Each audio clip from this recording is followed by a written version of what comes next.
यह है मोहब्बतें के आने वाले एपिसोड का ट्विस्ट और धमाकेदार होने वाले। साथ ही साथ कहानी में आ चुका है एक नया मोड़। रमन इशिता को लेकर आता है आश्रम, क्योंकि जब से शगुन की मौत हुई है तब से इशिता अजीब गरीब हरकत कर रही है। इसी वजह से रमन इशिता को आश्रम लेकर आता है और आश्रम लेकर आने की वजह से यहाँ पर रमन की माँ को किसी ने बताया होता है कि यहाँ पर लाया जाता है तो अच्छे होकर घर चले जाते हैं। तभी रमन अपनी माँ की बात सुनता है और यहाँ पर इशिता को लेकर आता है। इशिता डर जाती है। यहाँ पर एक पंडित जी आता है। वो कहता है कि आपको उस वाली झोपड़ी में जाना होगा, उस वाली झोपड़ी में आपका रहने का हमने बंदोबस्त करवा दिया है। रमन कहता है कि ये सब क्या है। तभी यहाँ पर वो कहता है कि ये सब कुछ आए दिन होता ही रहता है। तभी वही दूसरी तरफ अशोक किसी को फ़ोन लगाता है और कहता है कि जब इशिता उस आश्रम में जाएगी देख लेना उसके साथ क्या होगा, और ऐसी ऐसी उसे अग्नि परीक्षा देनी होगी तो अपना सच सबके सामने बताकर रहेगी, और जब सब सच सबके सामने आ जाएगा तो रमन उसे घर से बाहर निकाल कर फेंकेगा, देखना। यहाँ पर रमन किसी से फ़ोन पर बात कर रहा होता है। तभी यहाँ पर इशिता और रमन दोनों आते हैं। जो उनके साथ आदमी होता है पंडित जी, वो कहते हैं कि इस लड़की को अब ठंडे पानी से नहाना होगा। रमन कहता है कि इतनी ठंडे में ये कैसे नहाएगी, इसे तो बुखार हो जाएगा। पर वो कहता है कि ये भी एक जो हम करने जा रहे हैं विधि का एक हिस्सा है, आपको ये करना ही होगा। मुझे यहाँ पर इशिता कहती है कि रमन मुझ पे पानी डालो। तभी रमन इतना ठंडा पानी इशिता के आंख पर डालता है। यहाँ पर इशिता काफ़ी ठंड के वजह से वो काफ़ी मायूस हो जाती है, क्योंकि इतना ठंडा पानी और ऊपर से इतनी ठंडी। यहाँ पर इशिता को नहला देता है रमन, ऊपर से इसके आंख पे पानी डालता है। इशिता रोती है। रमन से ये देखा नहीं जाता। कहता है कि इशिता तुम्हें बहुत ठंड लग रही है क्या। इशिता कहती है कि नहीं रमन।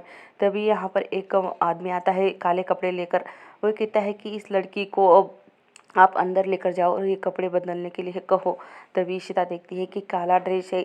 तभी रमन इशिता को उठाता है और वहाँ से लेकर जाता है एक झोपड़ी में, जहाँ पर रमन और इशिता को रखा जाता है। यहाँ पर इशिता कपड़े बदल कर आती है, रमन की तरफ देखती है। उसके आंखों में आंसू होते हैं। वो सोचती है कि मुझे ये सब कुछ करना होगा रमन के लिए। तभी रमन कहता है कि तुम्हें कहीं बुखार तो नहीं है ना। इशिता कहती है कि नहीं रमन, बुखार नहीं है। तभी रमन कहता है कि ये सब कुछ तुम्हें करना पड़ रहा है मेरी वजह से। इशिता कहती है कि कोई बात नहीं रमन, मैं तुम्हारे लिए कुछ भी कर सकती हूँ, ये क्या इतनी बड़ी चीज़ है। तभी रमन इशिता को गले लगा लेता है और कहता है कि चलो अब हमें बाहर जाना होगा। रमन और इशिता बाहर जाते हैं। तो वैसे ही वो पंडित जी वहाँ पर बैठा होता है, कुछ मंत्र पढ़ रहा होता है अग्नि के सामने। तभी इशिता को वहाँ पर बैठाया जाता है। कहते हैं कि तुम यहाँ पर बैठो।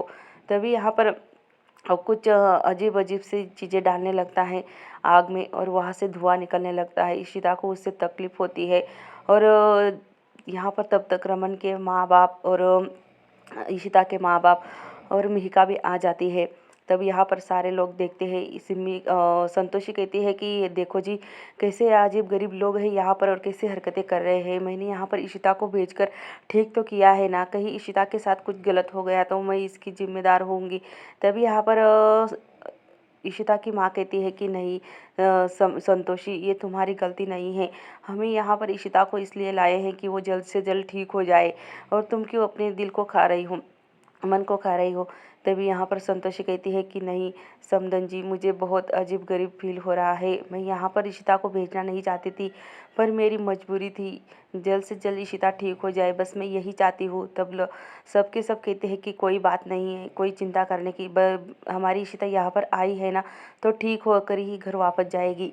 तभी यहाँ पर पंडित जी कहता है कि आपको है ना इसे अब ये अग्नि परीक्षा देनी होगी। रमन कहता है कि अब कौन सी अग्नि परीक्षा है। यहाँ पर इशिता को बिठाया जाता है, उससे पूछा जाता है अजीब अजीब सवाल। यहाँ पर इशिता कुछ नहीं बोलती। तब वो पंडित कहता है कि तुम ऐसे नहीं मानोगी, अब तुम्हारी अग्नि परीक्षा होकर ही रहेगी। अब यहाँ पर रमन कहता है कि आप ये क्या कर रहे हो। तभी यहाँ पर इशिता के हाथ बांध देता है और इशिता अपने दोनों हाथ आगे करती है। तभी इशिता के हाथ कसकर बांध देता है और उसके जो माथे पे कुमकुम लगाया जाता है, और कहते हैं कि बहुत ही जल्द ये लड़की के शरीर से आत्मा निकल कर रहेगी। इशिता ये सब कुछ जानबूझकर कर रही है ताकि रमन को वो बचा सके और असली गुनहगार को सामने ला सके। तभी यहाँ पर घर वाले आते हैं और सारे इधर उधर कहते हैं कि ये कैसे जगह है, यहाँ पर अजीब सी जगह है। इशिता को वहाँ पर ले जाया जाता है जहाँ पर अग्नि कुंड होता है। अब यहाँ पर इशिता को अग्नि में चलने के लिए कहेंगे। तभी यहाँ पर इशिता की माँ पूछती है कि यहाँ पर क्या हो रहा है। तभी एक पंडित कहता है कि यहाँ पर किसी की अग्नि परीक्षा होने वाली है और बहुत कठिन होती है वो परीक्षा।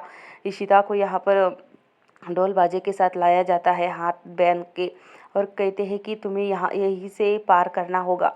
जो अग्नि दिख रही है तुम्हें, जो जलते हुए कोयले हैं, वहीं से तुम्हें निकलकर पार करना होगा, तभी तुम ठीक हो पाओगी। रमन कहता है कि नहीं नहीं, इशिता ये नहीं कर सकती, और इशिता तुम बिल्कुल भी मत करना, तुम्हें कोई ज़रूरत नहीं है ये सब कुछ करने की। पर इशिता मन ही मन में सोचती है कि मैं ये सब कुछ नहीं करूँगी तो कहीं अशोक को पता चल जाएगा मेरी सच्चाई के बारे में, और रमन को भी, कि मैं सब कुछ नाटक कर रही हूँ। पर मुझे ये सब कुछ करना होगा रमन के लिए, रमन की जान को बचाने के लिए, मेरे बच्चों के लिए। मैं हार नहीं मानूंगी, आखिरी सांस तक लड़ूंगी। रमन काफ़ी रिक्वेस्ट करता है इशिता से कि तो इशिता तुम ये सब कुछ मत करो, कोई ज़रूरत नहीं है तुम्हें ये करने की और अग्नि परीक्षा देने की। देख नहीं रहे हो कि कितने ज़बरदस्त कोई मतलब यहाँ पर आग लगी है, वहाँ से तुम्हें चलकर जाना है। तभी घर वाले यहाँ पर आकर देखते हैं कि इशिता इस कोयले पर चलने वाली है। इशिता सोचती है कि मैंने ये नहीं किया तो जो मेरे परिवार के बीच में मेरा दुश्मन खड़ा है वो सब कुछ देख रहा है और मेरी हार का इंतज़ार कर रहा है, और जाकर अशोक को बताएगा ये खबर कि इशिता हार गई है। मेरी हार की जीत मैं होने नहीं दूंगी, बल्कि मुझे जीतना है मेरे रमन के लिए। ये सब कुछ मैं मेरे रमन के लिए ही कर रही हूँ, ताकि सब कुछ ठीक हो जाए और मेरा परिवार खुशी खुशी रहे। यहाँ पर रमन की माँ कहती है कि नहीं इशिता पुत्र, तुम इस पर नहीं चलोगी, क्योंकि ये देखो चलते हुए अंगारे तुम्हें जला देंगे और तुम्हें कुछ भी हो सकता है। रमन से कहती है उसकी माँ, रमन उसे रोको, ऐसी परीक्षा हम नहीं देने देंगे इशिता को। पर इशिता किसी की बात नहीं मानती, और वो आखिरी मतलब यहाँ पर चलने का निर्णय ले लेती है और कहती है कि नहीं, मुझे अब पीछे नहीं हटना, मुझे ये परीक्षा देनी ही होगी रमन, आपके लिए और सबके लिए। तभी इशिता एक कदम आगे बढ़ाते ही उसकी चीख निकल पड़ती है, और यहाँ पर सब परिवार से देखा नहीं जाता इशिता की इस हालत को। यहाँ पर मिहिका कहती है कि आका, ये सब करने की आपको ज़रूरत नहीं है, बल्कि आप घर चलो यहाँ से। यहाँ पर जो सारिका होती है वो भी देख रही होती है, वो भी देखने आई होती है, और इशिता को काफ़ी डाउट होता है सारिका पर, क्योंकि सारिका ही इस सब के पीछे, ही सारिका का ही हाथ है। पर सबूत ना मिलने पर इशिता उसे पकड़ नहीं पा रही है। ये सब कुछ इशिता को मजबूरी में करना पड़ रहा है। आपको क्या लगता है कि बहुत ही जल्द इशिता इस खूनी और अशोक को बहुत ही जल्द जेल भिजवा कर रहेगी? देखते ही यहाँ पर कितने जलते हुए अंगारे पर इशिता चल रही है, अपने पैर एकदम कदम कदम रख रही है, वैसे वैसे ही उसके पैरों से खून निकल रहा है। इशिता काफ़ी चिल्लाती है, अ, पर वो पूरी परीक्षा, मतलब पूरी जो अग्नि परीक्षा है वो पार कर लेती है। चा रमन चाहकर भी इशिता की मदद नहीं कर पा रहा है। यहाँ पर इशिता के हाथ बंधे हुए हैं, वो जैसे तैसे यहाँ पर अग्नि पार करने की कोशिश कर रही है और रो रही है, और उसके सामने उसके परिवार की। अब इशिता अपनी अग्नि परीक्षा पार कर चुकी है। वो जैसे ही बाहर निकलती है वो नीचे गिर जाती है और ज़ोर ज़ोर से चिल्लाती है। उसके पास रमन भागकर आता है, सारा परिवार भागकर आता है और इशिता को उठाता है और एक झोपड़ी में लेकर जाते हैं। रमन की माँ कहती है कि देखो ना, मेरी पुत्र की कैसी हालत कर दी इन लोगों ने, और कोई ऐसे अग्नि परीक्षा देने के लिए कहता थोड़ी ना है। यहाँ पर वो जो पंडित होता है वो आता है और कहता है कि माँ जी, आप इतना चिंता मत करो, ये बहुत ही जल्द ठीक हो जाएगी। मैं इनके लिए मलहम लाया हूँ, आप ये मलहम इनके पैरों पर लगा दो, बहुत ही जल्द ठीक हो जाएगी। रमन वो मलहम लेता है और इशिता के पैरों पर लगाना शुरू करता है, और उसके पैर देखकर रमन भी रोने लगता है कि इशिता के पैर कितने जल चुके हैं। यह अग्नि परीक्षा थी या कुछ और थी? यहाँ पर सब कुछ ये अशोक का ही प्लान था, क्योंकि अशोक ने ही किसी को बताया था घर में से कि यहाँ पर लेकर आओ। तभी यहाँ पर